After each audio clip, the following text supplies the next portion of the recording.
So today's message is a continuation of last week, because I promised a couple of weeks back while we were at homes and worshiping God and during this lockdown situation, I said that we surely will meditate few important aspects that pertain to the second coming of our Lord and Savior Jesus Christ.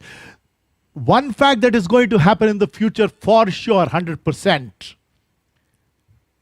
because of the prophecy in the holy book of the Bible, is that Jesus will come back to take his bride, the church. That is, all those who believed in what Jesus has done on the cross of Calvary, that he paid the price of sin. He said, "It is finished." He didn't say, "I am finished." If he is finished, we are finished. We as humans use that word. When we are tired, we say, "Oh God, I'm just finished." Or "I'm finished with this work."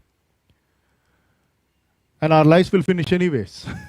Because we have a limited span in this planet Earth. The word of God says 70 or 80. If God gives us grace and mercy, and according to sovereign will, if he extends our span of life in this planet Earth, then maybe a few more years. But his coming is for sure. And when he comes back and takes his bride, the first part of his second coming, there is one unholy trinity that will emerge. And out of that unholy trinity, which is Satan, Antichrist, and false prophet, two of them will be physically seen in this planet Earth because they are real people. Agents of Satan, if I have to use the word, like SOS, this is AOS. So title is AOS, Agent of Satan. I'm not so good at giving titles. I try my best. AOS, I didn't think about it before. I just told right now. There was this student in a theological studies college. And one of the lessons was about coming up with a good, powerful, attractive title. The professor always said that your message, the content and all is most important. But to draw people, you need to have an attractive title.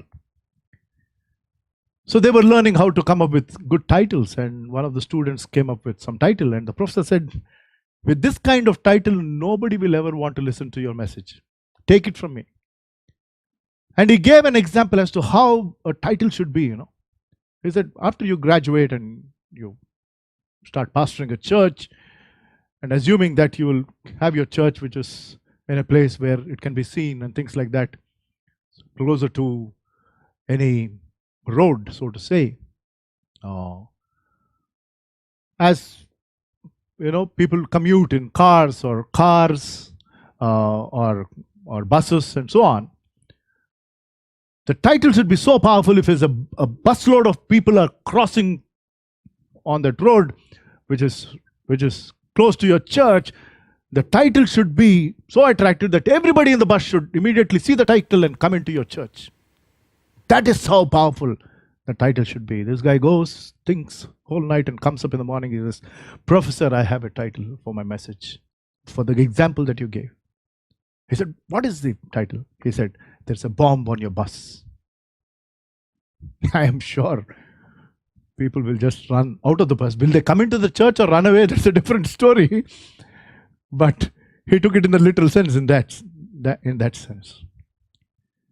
More than the title, I think it is the people who come to the church that would attract others. I'm not belittling the power of a title. It gives only as much mileage, if I have to use that word. I'm sure it is people who attract people. If God's love has changed you, and you start sharing that love in the way you talk and you behave, that is what would draw people to you. And when you say who is the reason for that change, that is what will attract them to the church or to God or to seek him. So it is you and I, because we are his children. God's love has been poured out in our hearts, not just for us to enjoy, but to give it to others. So when the church is taken up in this world, there is going to be a time of power control, if I have to present it that way. The consolidation of power in two main arenas or areas. And this is all under the power of Satan. And Satan wants to exhibit his power through the other two personalities that are with him, the unholy Trinity, as Bible commentators say, opposing the Holy Trinity, Satan opposing God the Father, who is holy, Antichrist opposing God the Son, who is Lord Jesus Christ, who is holy, and God the Holy Spirit, who is holy, and false prophet opposing that part of the Holy Trinity. And last Sunday we have seen from Revelation chapter 13, verse 1, we saw the introduction of the unholy Trinity, one of them who is Antichrist, who is called the beast in Revelation chapter 13, verse 1. It says, "The dragon stood on the shore of the sea, and I saw a beast coming off the sea. He had 10 horns and 7 heads, with 10 crowns on his horns, and on each head a blasphemous name." So he came out of the sea. And I said last Sunday, and then we went on to understand the first 8 verses to see who this beast is. And we use this analogy in English, which is a sea of humanity. So he comes out from a sea of humanity.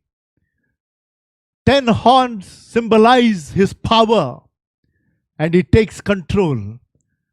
That says that this world will probably come under 10 main powerhouses, personalities who will control all these countries. So there is consolidation. Like Asia is a continent. We all know Europe and United States of America and so on.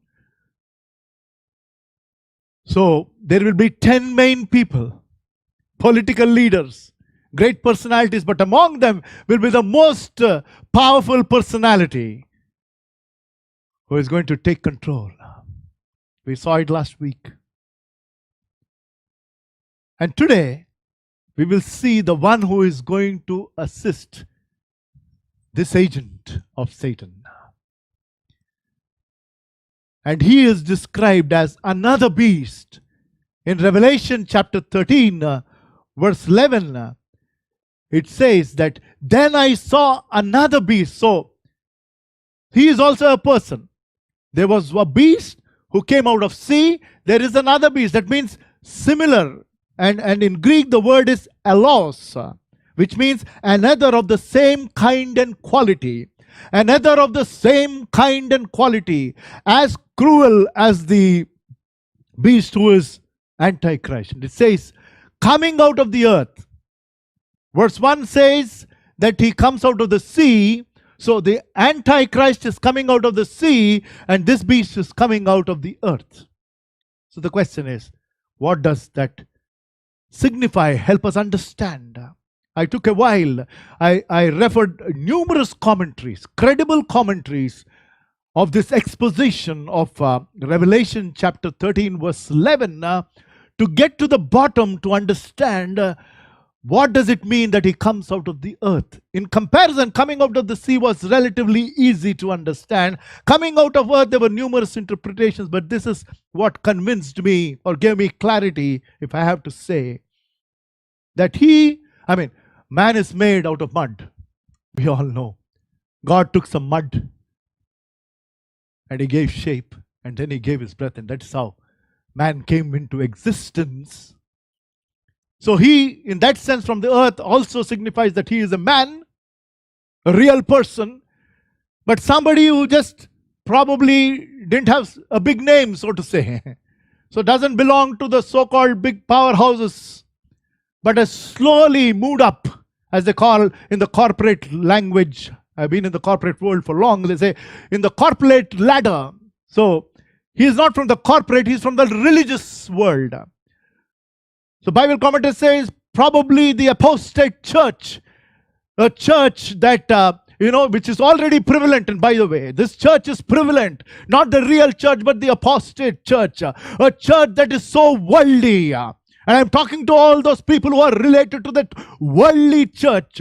They sing, they praise, they read the Bible, but primarily they are so worldly. It is all about wealth. It is all about health. And this so-called health and wealth gospel and this prosperity kind of a preaching and teaching is apostate. It is not right. And I'm telling you, that is what is going to emerge in the future. And the entire and religious system in all probability is pointing out that the false prophet is going to emerge from the apostate church. A church that denies the power of God, but is doing because of the power of the demon. That is going to be in the future. So the description here, earth signifies this world. So it will be from a totally worldly thought process, thinking, behavior, kind of a religious system. And I can tell once again that it is the apostate church who is going to take control. So that is out of the earth. So we will quickly see in the remaining verses of Revelation chapter 13, verses 11 to 18, we will see three things about this another beast. And also his number. The number that has been known for Christians for generations, the number 666, we'll come to that at the end. But the three things that we're going to see today about the agent of Satan, this another beast who came or who will come in the future from the earth, is his personality, his power, and his performance. 3 P's. And Peter Samuel. His personality. First we will see what his personality is. And that is verse 11 again. And from that verse we have a description there. We have certain things that are mentioned. He's coming out of the earth. We saw that. The second one is he has 2 horns. In comparison, in contrast to the 10 horns of the other beast, who is Antichrist, this beast has got 2 horns. So it is 10 horns and 2 horns. Both of them symbolize power. But there is a stark difference. 10 horns, which is Antichrist, who is another beast, tell us that he is going to be a powerful political personality. So it is more about the power of his territory. And his territory is going to be this entire world, by the way. One man, charismatic, highly influential, one who is so good at words, gift of gab, as they say, amazing orator. So he's so eloquent and he mesmerizes people by his words. We have some personalities. These, I'm not telling they are Antichrist. I'm only helping you understand that we are kind of impressed with certain people, but not everybody is impressed. But this guy is going to impress all those who are going to be in the planet Earth back there at that point in time. And 2 horns. And it says of a lamb. So you need to understand 2 horns is also power. Horn is power. There is no doubt. But 10 horns is pride. In that sense. 2 horns is, this guy is not proud. He seems to be the most wonderful gentleman that this world has ever seen. On the face of it. On the outside, the most humble personality, a very religious personality, who kind of only talks that there is going to be this one religion that is going to save people. And everybody comes under that umbrella of that one religion, so that there are no differences between religions as we have right now. So all those will go away because of the deception that is created by the greatest deceiver, who is Satan. So it is more about the power of his testimony, because it too, as the numbers in the Bible, every number has a significance, and there are multiple interpretations. Number 2 has got 2-3 interpretations, significance, and one of that is that number is a number of testimony, because of the remaining verses that will help us understand the personality and the power and the performance of this false prophet. We'll get to understand that it is more religious in nature. So he gives witness about what Antichrist is doing, and to propagate him and to promote him, so that everybody with only one desire. So what in his personality we've seen his display. His display is 2 horns, and is displayed as a lamb. That means on the outside he seems to be very gentle, as I told, very humble. And then what he declares in that very verse 11 of Revelation 13, what he declares is written very clearly. But he spoke like a dragon. Dragon is Satan, as we saw in the first verse. Dragon is Satan, and he has these 2 beasts who are in tandem, who work together to take the agenda or the evil desire of Satan.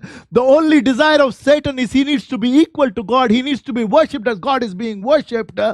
And in bits and pieces it is happening in this very world, but it will happen at a very large extent after the church or the real believers are taken away.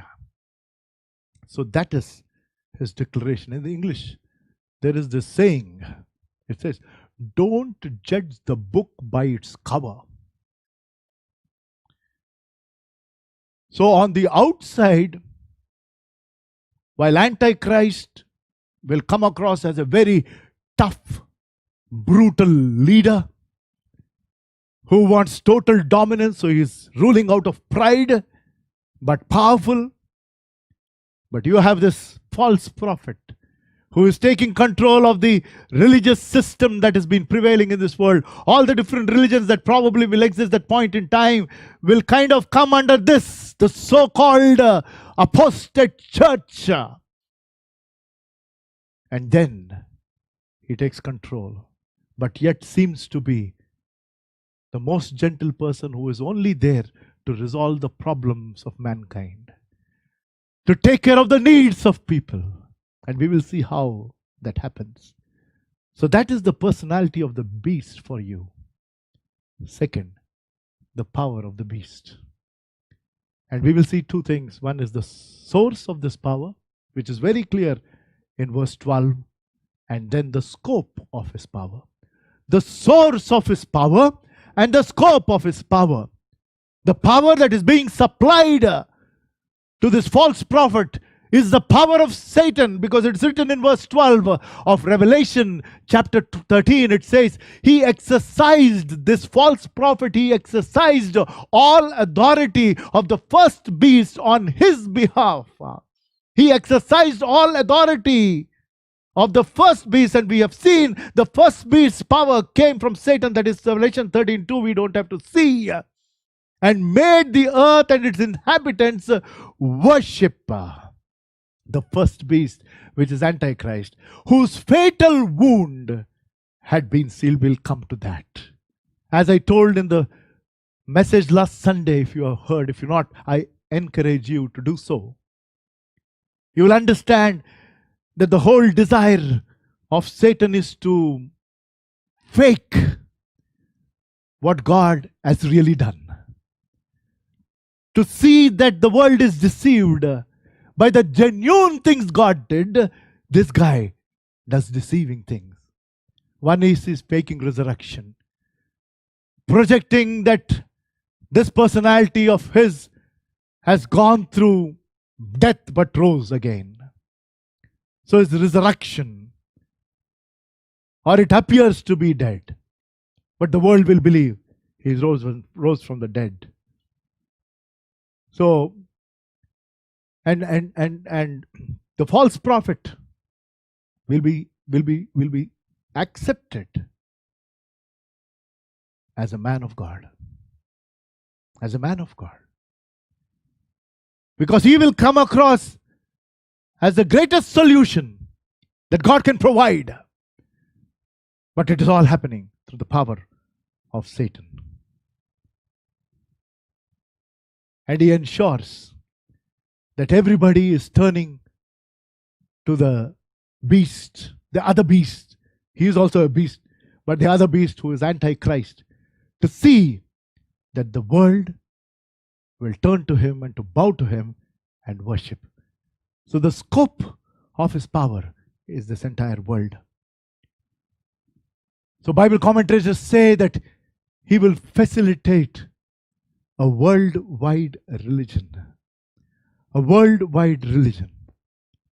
And as he would appear as a man of God, as we are seeing this numerous problems, the greatest problem of COVID-19 situation that we are seeing. And in the future, after the church is taken away, there will be horrible diseases. There will be starvation. There will be even more death because 30% of the population will die. And there will be economic crisis that like never before. I mean, it is going to be, you can't imagine. This is just a small, glimpse. COVID-19 is just if the glimpse of how things can go wrong in the future is going to be like this. Just think about it, where we have ended up after 3 months. Scary about everything. What we touch, what we eat. We are just scared. Because we are children of God. Within ourselves we know that He is our protector. But as human as we are, we take all these precautions. If COVID-19 can create something like this, imagine the wrath of God. I'm not calling this as wrath of God. But the wrath of God is going to be 100-fold. That is when these two together will come up with solutions. To fool and to deceive. Because their only agenda is to be worshipped, not to take care of the problems of the people, but they will resolve the problems, so to say. If there is food problem, he says there is an answer for that. If there is economic crisis, there is an answer. All the answers are in this Antichrist. That is what this religious personality who will emerge, this false prophet is going to talk about. If there is health problem, he will solve it. So the world will come together. After the 3.5 years from 2 Thessalonians chapter 2, verse 4. 2 Thessalonians chapter 2, verse 4 talks about how Antichrist is going to take control. He will oppose and will exalt himself over everything that is called God. Think about it. He will exalt himself above everything that is being called God or is worshipped, so that he sets himself up in the God's temple proclaiming himself to be God. He is not God. He will proclaim himself to be God. Think about it. He can never be God. There is only one God, that is Lord Jehovah. There is only one God, the triune God, God the Father, Son, and the Holy Spirit. There is no other God. There is only one God who is living and alive forever. He remains the same. He wants to present himself, proclaim himself, deceive people to believe that he is God himself. What an evil desire. And the world will go after him because they will not have an option. Do you want to be a part of that? In a deceiving world? When God is giving you an opportunity to know him even while you are here. Because this is the time you need to decide to give your life so that you can live forever. To give your life to this real God who gave his life for you, so that you can receive eternal life and live forever and also fulfill God's purposes here in this planet Earth. Not just to keep you away from hell that you need to accept Jesus as your Savior. Not to just go to heaven. For you to understand the very purpose of this life, you need to give your life to the one who gave you this very life.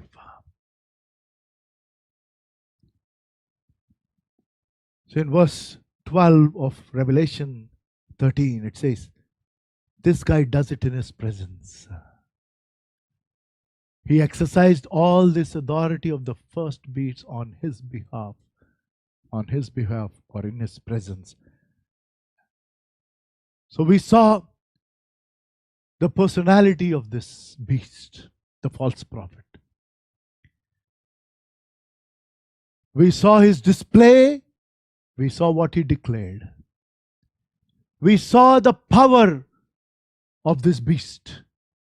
And we saw the source of his power, which is satanic, direct from Satan, because he is the agent of Satan. And we saw the scope of his power. Now we will see his performance. His performance. How does he draw the attention and ensure that everybody is attracted and will start obeying what he says? See the greatest deception. And he uses whatever God has genuinely done. I told it in a few minutes back. The genuine miracles that God did. And he continues to do. And the greatest miracle, let me tell you, that God does is a miracle of a heart being changed. That is, for me, the greatest miracle that can happen in your life. This heart to change and to accept God into this heart is the work of the Holy Spirit and is the greatest miracle which God only does. Don't you want this miracle to happen in your life? It happened in my life long time back. It happened in thousands and crores of people's lives. If it's not happened in you, it can happen right now. Not because of what I am saying, because of what God is telling you. And he is telling you that I loved you, I gave my life for you. I paid the penalty of your sin, that's all. The wages of sin is death. But the gift of God is eternal life through Jesus Christ. The gift of God life is eternal. The gift of God is eternal life through Jesus Christ. Don't you want to receive this greatest gift? While you have the gift of breath right now, but this is not going to last forever. No. Someday or the other, this life will end. I have no fear whatsoever whenever my life ends or he comes and takes me back. I have no fear of death because I have hope that I will live forever and ever and ever in the presence of God. Endless. This life is just short. But that is going to be forever, forever and forever. Amazing. And I don't have to worry about my sin because he paid it all. He not only paid for my sin, he paid for your sin and for everybody's sin. But you need to trust in what he has done on the cross of Calvary and repent that you're a born sinner. You need to be convinced within your heart, and God will continue to convince you and convict you because of the power of Holy Spirit. If God is nudging you right now, why will you harden your heart but to give it to him? Because he is the one who created you. And you will be born again into the family of God. And then you will start to understand this life here. The very purpose of this life here, you will understand. You will understand. So I encourage you to give your life to him. You will be part of that great miracle. And you will testify. You will testify. But this unholy trinity, which is going to emerge after the church is taken away, the false prophet is going to do something similar. With the power of Satan, he is going to deceive, and his performance also will be miracles, but with the wrong motive. The motive is not to change lives. The motive is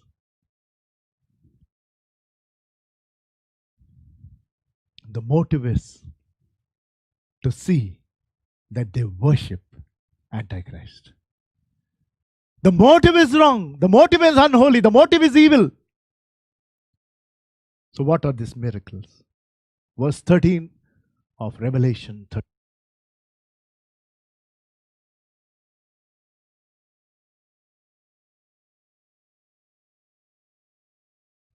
Revelation 13 verse 13. It says, and he performed, this is the false prophet. He says, and he performed great and miraculous signs, even causing fire to come down from heaven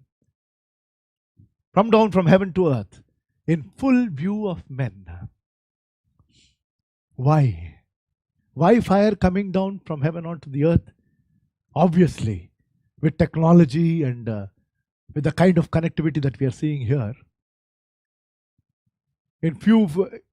Same thing 100 years back, if somebody preached, or even 50 years back in our very own country, not everybody would have believed. How will all men see? Now with live telecast, live streaming, courtesy so much of connectivity, including every small village, it is no wonder people will not be baffled, because something that's happening in one corner of the world can be seen in full view.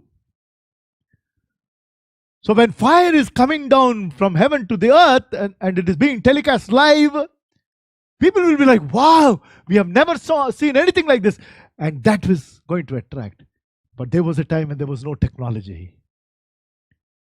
There was a time when Elijah challenged on the Mount of Carmel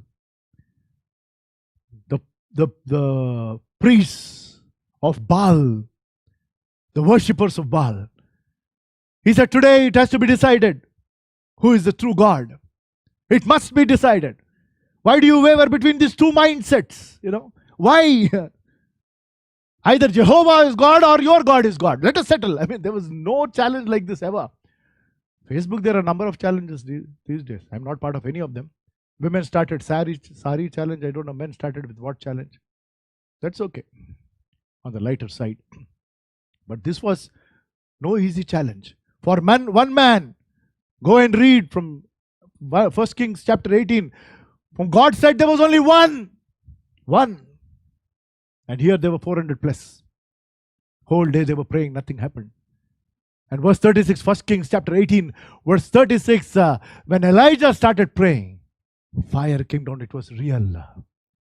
It was real. To prove the very existence of a one and only true God. So now Satan wants to prove that this fellow is God.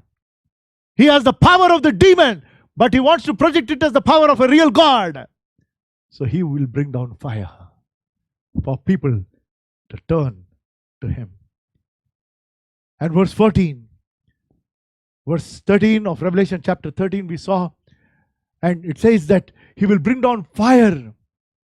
And he performed great and miraculous signs, even causing fire to come down from heaven to the earth in full view of man. And verse 14 says that because of the signs he has given, powered on behalf of the first beast, he deceived the inhabitants of the earth. He ordered them to set up an image in the honor of the beast, who was wounded by the sword and yet lived.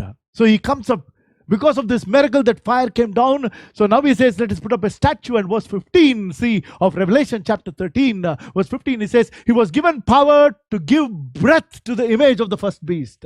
So Antichrist, the one who is the political leader, the political power. So that means to say, in the future, after the church is taken away, the religious powers and the political powers will come together because of the power of Satan. So politics and religion will come together.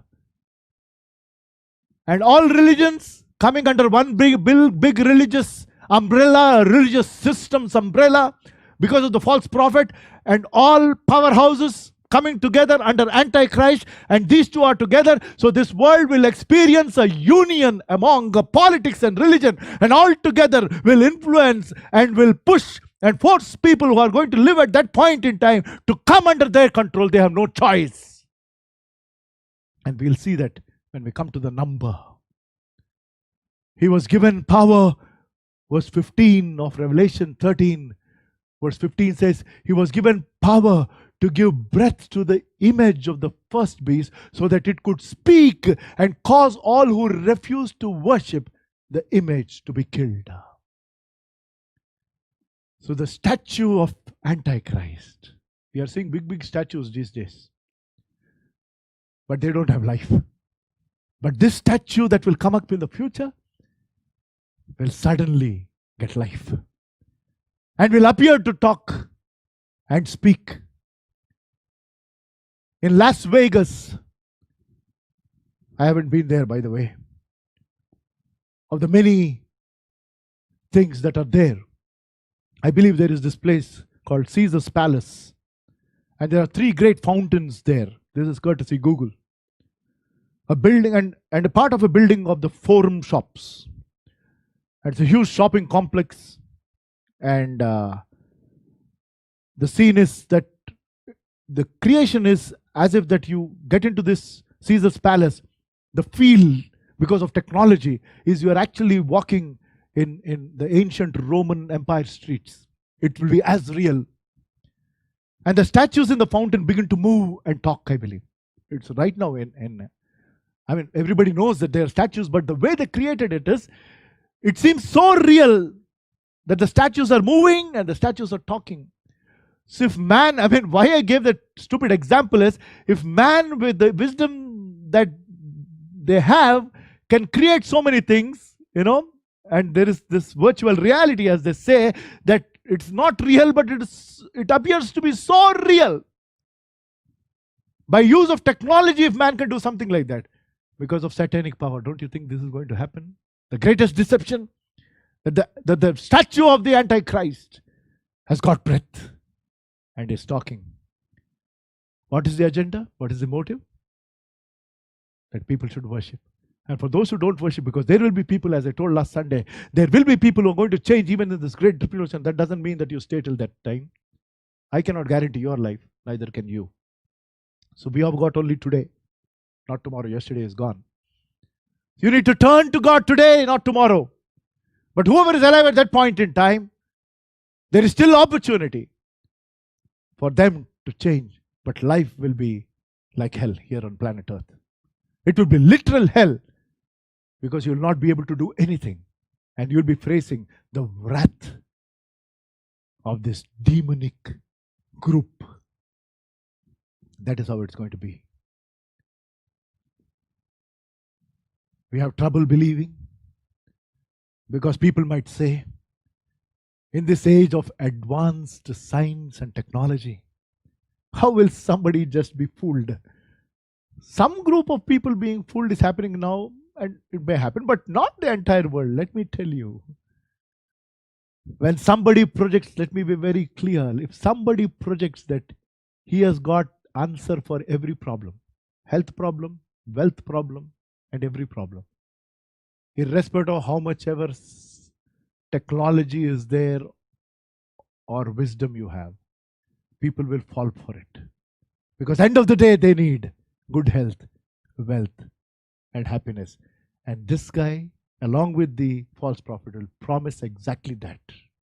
By doing these miracles and by the great personality and the power of Satan, it doesn't appear to be satanic power, but the power behind is Satan. For them, this is God. And they will just fall for it. As simple as that. Now we've come to the last part. Or rather, the second part. So from verses 11 to 15, we saw, through the word of God, who this false prophet is. This false prophet is another beast coming out of the earth, supporting the other beast who came out of the sea, together taking control. And through both of them, Satan's desire of being worshipped is getting fulfilled. So how does this control take place? The answer is in the remaining verses, by the so-called number of the beast. Revelation chapter 13, verse 16. I'll tell you 3 things quickly in the next 5 minutes. He also forced this another beast, who is the false prophet, who is supporting, who is propagating, who is promoting Antichrist, this religious guru, if I have to say, who ensures that there is one world and, one religion, as our honorable Prime Minister has announced when he spoke to all of us live on 30th of June, if I'm not mistaken, to talk about Unlock 2. He said they are working on a program that will see that close to probably 80 crore, I may have quoted the number wrong, all those who have an advantage of having a ration card in different states, they will come up with one nation, one card, or one ration card. It is going to happen in our country, according to our honorable Prime Minister. I'm not opposing it or debating about it. It's not for me to do so from this sacred place. But I'm only telling you that something that some states are not for it, but still is being pushed, wanting to bring everybody together in that sense. So that will give you a hint about how things can come together. And that is also number, right? A card will have a number. A card will have a code. Like Aadhaar card has a number and a code.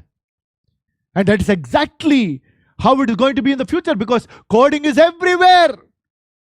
We have been coded by taking the Aadhaar card in that sense. Our entire database is with the government. Our PAN card and Aadhaar card has to be linked for us to file our IT returns and if you have to do something else.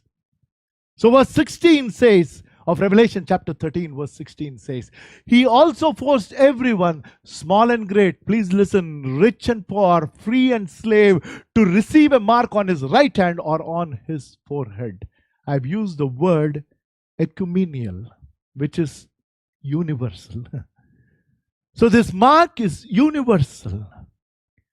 And it is possible because of the credit cards, the debit cards that we have. The Greek word for mark that was used, I believe, is charagma, which is a physical mark or an etching.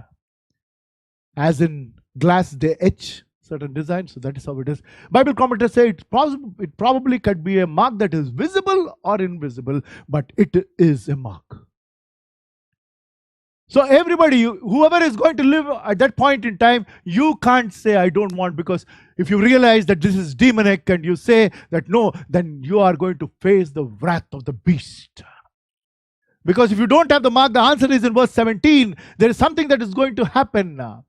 Of Revelation chapter 13, verse 17, it says, so that this mark is given. Why? So that no one could buy or sell unless he had the mark, which is the name of the beast or the number of the name. Name of the beast or the number of the name. There are a lot of languages, including Hebrew, Greek, and Latin. The alphabet for those languages have a numeric significance. The alphabet of Hebrew, Latin and Greek, and I believe other languages, I'm not sure, I didn't do my research in that area, but have a numeric significance. So Bible commentator says, based on this verse, that the number actually could be denoted and will probably give the name or the personality of Antichrist in that sense. The number 666. But this verse says that you cannot buy or sell unless you had this mark. You cannot buy or sell neither biscuit nor Kara biscuit. Nothing, including a cup of chai. In Telugu, Kottimira katta or Karivepaku katta. Nothing. You cannot buy or sell unless you have the mark. And for all those who are going to be saved during that time, imagine they will say we will not have the mark of the beast. So they will literally struggle to survive. Those are the kind of days that are going to unfold in the future. But if you accept Jesus as your personal Savior, you will have life here, life eternal. You will find purpose for life, and also you'll be taken up from this very wrath. Think about it. So this mark is an ecumenial mark.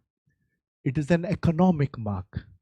And it's an enumerated mark, which is verse 18. And with that we close. Or an identification mark. This calls for wisdom. If anyone has insight, let him calculate the number of the beast, for it is man's number. His number is 666. The enumerated number, the identification number, the number that resembles his name is the number of a man. Man was created on day 6. For all those who believe that we are created by God, God created man through mud on day 6. It is always, man always falls short of God, and that is what Satan doesn't want. But think about it, 666. So there's a 3 unholy Trinity. 666 together is also imperfect. 7 is the number of perfection, and God symbolizes perfection. And 6 is imperfection. All of the 3 coming together still are imperfect, can never be equal to God. Never be equal to God. So that is about the false prophet. His number and his name. He is another beast coming out of the earth. But we have the Lion of Judah coming to take his children. Let us pray. Loving Heavenly Father, we thank you, Lord, for giving us this amazing time, this first Sunday of this year of 2020 in the month of July. 6 months have gone by, oh God. Thank you for helping us enter into a new month. Our hearts are filled with gratitude. Thank you, Lord, for each one who has joined us from their very homes and been a part of this worship. Thank you, O Lord, for revealing how the future is going to be in your very precious word. And about this unholy Trinity who is going to evolve, who is going to erupt, and who will gain control. You're going to save your church from all of this. Father God, whoever has listened and have been touched by the power of your word and the power of your Holy Spirit, O God, I pray that you take control of their lives. Give them a heart to accept, not to reject, so that they are sealed for eternity. And for all those who've known you, O Master, we rejoice that we belong to you. In Jesus' precious name I pray. Amen.